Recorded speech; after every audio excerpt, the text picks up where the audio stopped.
Radio हर जगह काम आता है। देखिए, जब भी बात हिंदी और उर्दू की आती है, मुझे यूँ लगता है कि हमें ये ना कहकर हमें ये कहना चाहिए कि हम जिस तरह से विविधताओं के देश में रहते हैं और यहाँ विविधता हमारी संस्कृति में है, हमारे आचार व्यवहार में है और हमारी भाषा में है।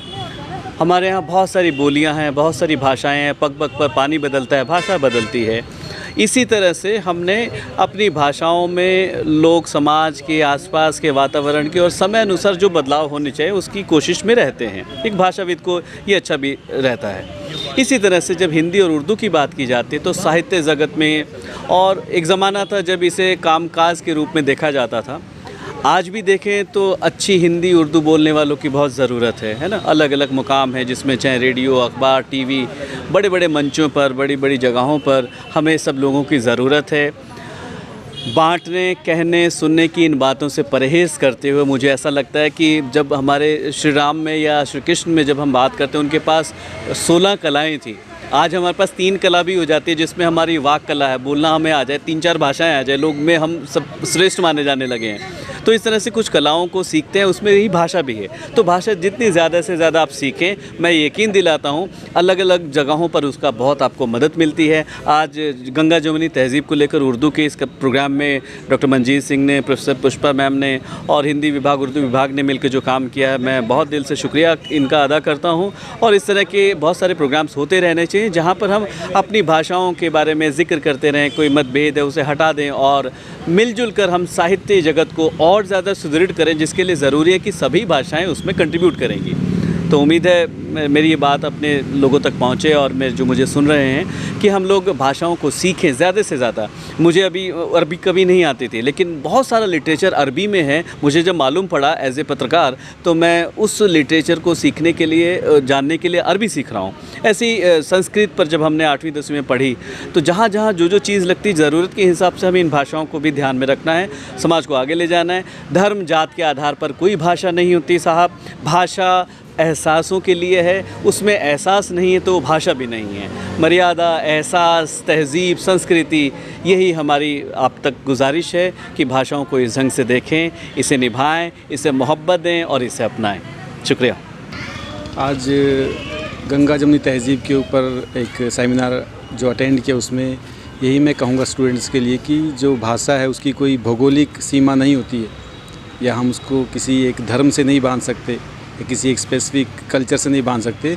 वो मल्टी डाइवर्स है, मतलब कि वो आप देखते हो जैसे ही आपकी स्थिति बदलती है, हम कहेंगे हरियाणा में है खाली, तो हम ये नहीं कह सकते। हरियाणवी भी अलग अलग है हर एक डिस्ट्रिक्ट के अंदर, है ना। यहाँ पर बागड़ी भी है, पंजाबी भी है। तो एक मल्टीपल लैंग्वेज हर एक स्टेट में है, और मल्टीपल जितनी लैंग्वेज आप सीखते हो उतना ही आप स्ट्रॉन्ग होते हैं, आपकी वो कैब, और आप अलग अलग चीज़ों को सीख सकते हो, क्योंकि भाषा एक माध्यम है चीज़ें सीखने का। हम उसे किसी धर्म से, किसी एक उससे नहीं जोड़ना चाहिए हमें।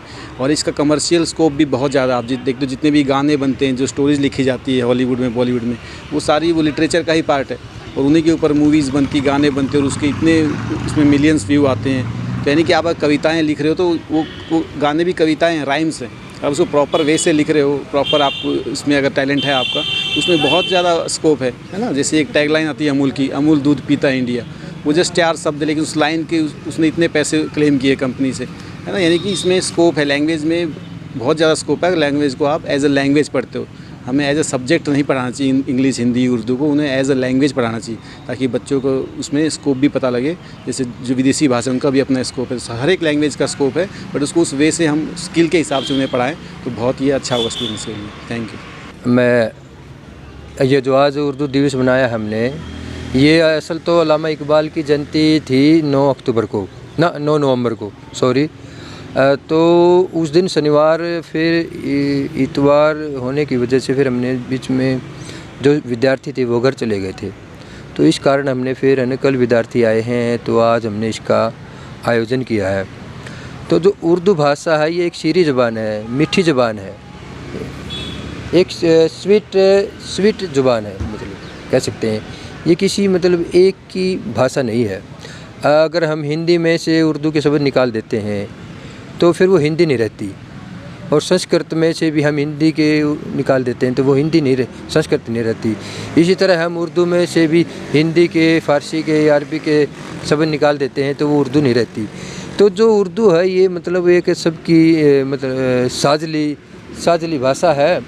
और मेरा मानना यही है कि जैसे हम हरियाणवी की बात करते हैं, हम हिंदी की हरियाणवी की ही बात करें हम सबसे पहले तो, क्योंकि हम हरियाणा के वासी हैं। क्योंकि जितनी भी दादा लक्ष्मीचंद है या फिर मांगे राम है, पंडित मांगे राम जी हैं या धनपत जी हैं, इनकी जितनी भी रागनी लिखी गई हैं उन रागनियों में भी 50 से ज़्यादा % शब्द तो उर्दू के ही हैं।